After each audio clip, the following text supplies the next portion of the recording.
Tower को गिरने में महज 12 सेकंड का वक्त लगेगा। आप जानते हैं इतने बड़े टावर के गिरने से बहुत बड़ी मात्रा में मलबा भी इकट्ठा होगा। आपको ये जानकर हैरानी होगी कि जिस टावर के एक हिस्से में मैं खड़ी हूँ, ये गगनचुंबी इमारतों के एक हिस्से में मैं खड़ी हूँ, यही ध्वस्त होने वाला है। और जब ये ध्वस्त होकर जमींदोज होकर वहाँ ज़मीन पर पहुँचेगा तो ये मलबा इतना इकट्ठा हो जाएगा कि लगभग 4 से 5 मंजिल वो इकट्ठा होकर उसकी ऊंचाई हो जाएगी। और इस मलबे को हटाने के लिए लगभग 1300 ट्रक्स का इस्तेमाल किया जाएगा। और अनुमान ये लग रहा है कि मलबा 1-2 दिन या 1-2 हफ्ते में नहीं, 90 दिन का वक्त लगेगा इस मलबे को साफ करने में। और डेमोलिशन एक्सपर्ट्स जिनसे हम लगातार बात कर रहे हैं, उनके मुताबिक करीब 4000 टन लोहा और स्टील भी इस मलबे से निकलने वाला है। और इसकी जो लागत है इसे ध्वस्त करने की, वो लगभग 17.5 करोड़ की बताई जा रही है। दोनों टावर जो हैं 17.5 करोड़ में ध्वस्त किए जाएंगे। ट्विन टावर्स को गिराने की तैयारी तो पूरी हो चुकी है, लेकिन ये जो आसपास के आप इलाके को देख रहे हैं, यानी ये जो हाउसिंग सोसाइटी आप इस वक्त देख रहे हैं, यहाँ पर बसे लोगों के मन में बहुत डर है, आशंका है कि उनके घरों को कहीं नुकसान तो नहीं होगा। ट्विन टावर के जो अगल बगल के इलाके हैं, यानी ये वो तमाम इलाके, ये ATS है, यहाँ पर कहा जा रहा है सुपरटेक की भी सोसाइटी यहाँ पर मौजूद है, और एमरल्ड कोर्ट, और लगभग 5000 की तादाद में लोग यहाँ पर रहते हैं। और इन इलाकों में बसे उन तमाम लोगों को 28 तारीख को अपने अपने घरों को खाली कर देना है। और ये भी बताया जा रहा है कि इन सभी लोगों को न सिर्फ अपने घरों को खाली कर देना है, बल्कि 2500 से अधिक जो गाड़ियां इनके यहाँ पर मौजूद है उनको अलग जगह पर पार्क करना है।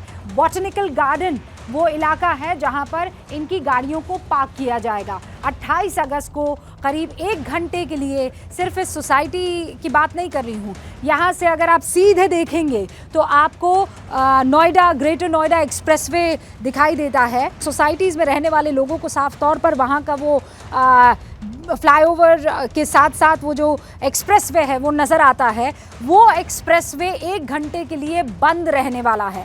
ट्विन टावर के आसपास जितनी भी ये हाउसिंग सोसाइटीज़ हैं, उनके वहाँ बसे लोगों के मन में ये डर है कि ये जो भारी भरकम टावर गिराए जाएंगे, इतनी तादाद में जो विस्फोटक का इस्तेमाल होगा, उससे ऑब्वियस सी बात है कंपन पैदा हो सकती है।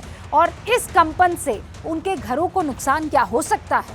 ABP न्यूज़ ने आसपास के लोगों से इसी बारे में बात की है और उनके मन में जो शंका है, जो डर है, उसे आप तक पहुंचाने की कोशिश की है। आप देखिए।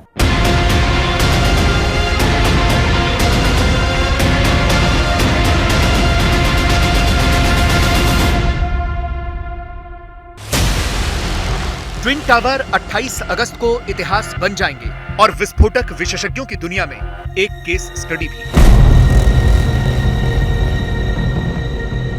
इन टावर्स को गिराना बहुत मुश्किल काम है, क्योंकि इनसे सटी हुई खड़ी हैं ये 2 सोसाइटी, जिन पर सफेद कपड़ा टांग कर मलबे से बचाने का बंदोबस्त किया गया है।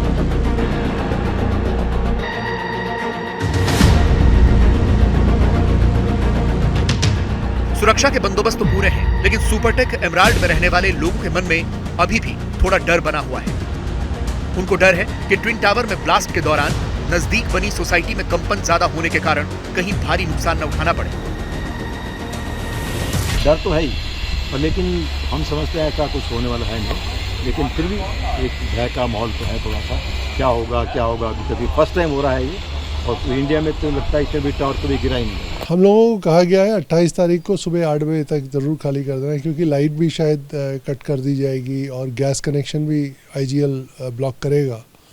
तो हम लोग 28 सुबह या 27 शाम को चले जाएंगे। 28 अगस्त को सुबह सुबह इन सोसाइटी में रहने वाले परिवारों को घर खाली करने होंगे। अपने वाहन सोसाइटी से निकालने होंगे। नजदीक की पार्श्वनाथ सोसाइटी में लोगों के दिन काटने का इंतजाम किया गया है।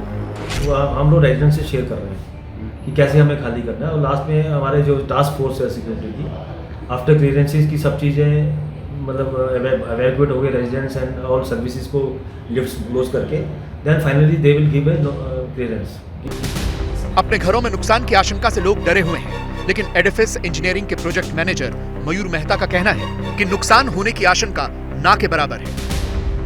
नोएडा सिटी के अंदर 4 रिक्टर स्केल के ऊपर कभी भी अर्थक्वेक आया नहीं है, और नॉर्मल आता है 1.5, 2, 2.25, 2.5 तक पहुंचता है। इतना मैसिव कभी तक आज तक मतलब अनुमानित नहीं है, ना आया है।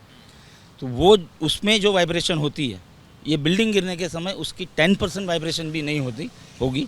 ये CBRI भी अप्रूव करेगा, और हमारी IIT मद्रास से जो टीम आएगी वो भी अप्रूवल देगी इसकी। इतनी विशाल इमारतों के गिरने से कंपन होना तो स्वाभाविक है, लेकिन दूसरी सबसे बड़ी समस्या होगी धूल का गुबार। दुनिया भर में विस्फोट से गिराई जाने वाली इमारतों से उठने वाले धूल के गुबार को देखकर आप समझ सकते हैं कि एक बड़े इलाके में अंधड़ जैसे हालात होंगे। इतने जबरदस्त धूल के गुबार से हवा की क्वालिटी कई दिन तक खराब रहने के आसार हैं। आसपास के मकानों में रहने वाले लोगों को सांस लेने में तकलीफ भी होगी। धूल से होने वाले नुकसान से बचने के लिए डॉक्टर क्या सलाह दे रहे हैं, वो सुनिए। खास करके जो 2.5 pm से कम के साइज के जो कण होते हैं वो हमारी बॉडी में बुरा प्रभाव डाल सकते हैं। अगर आंख में जाएंगे तो आंखों में जलन है, रेडनेस है, इचिंग है, वाटरिंग है कर सकती है। नाक के अंदर जाएंगे तो नजल ब्लॉक है, नेजल कंजेशन है, एलर्जिक राइनाइटिस है, गले में इचिंग है, सोर थ्रोट है, कफ है, या जो अस्थमा के पेशेंट है उनको सांस की दिक्कत हो सकती है। एडिफिस के इंजीनियरों का दावा है कि धूल का गुबार आधे घंटे के अंदर खत्म हो जाएगा, लेकिन सोसाइटी के लोगों के मन में ये डर भी है कि उनकी खिड़कियों के शीशे और इलेक्ट्रॉनिक सामान को भी नुकसान पहुंच सकता है। टावर गिरने से कई दिन पहले से ट्विन टावरों से सटी इन सोसाइटियों में रहने वाले लोगों के मन में डर है, और ये डर तब तक बना रहेगा जब तक अपने सही सलामत घरों को न देख लें। और आपको ये बता दें कि ABP न्यूज़ की पूरी तैयारी है। हमारे रिपोर्टर्स वहाँ पर मौजूद हैं, लगातार लोगों से बातचीत कर रहे हैं। संडे का वो दिन 2:30 बहुत महत्वपूर्ण है, क्योंकि हिंदुस्तान में ये पहली मर्तबा होगा, और आपके लिए टाइमर बाकायदा हम चला रहे हैं। ध्वस्त होने में 64 घंटे 59 मिनट और कुछ सेकंड बचते हैं, और ये धीरे धीरे घड़ी का काटा आगे बढ़ रहा है। जैसे ही घड़ी का काटा दोपहर 2:30 पे आए, बबीता जी का दिल सास बहू साजिश के लिए मचल जाए। और ये है इनकी बहू, पूरे दिन ऑफिस की टेंशन हो जाए गॉन जब ये करें अपना फेवरेट शो फ्री टाइम पे ऑन। इनकी तरह आप भी देखिए अपना फेवरेट शो अपने टाइम पर, और डाउनलोड कीजिए ABP लाइव ऐप अपने स्मार्ट टीवी पर।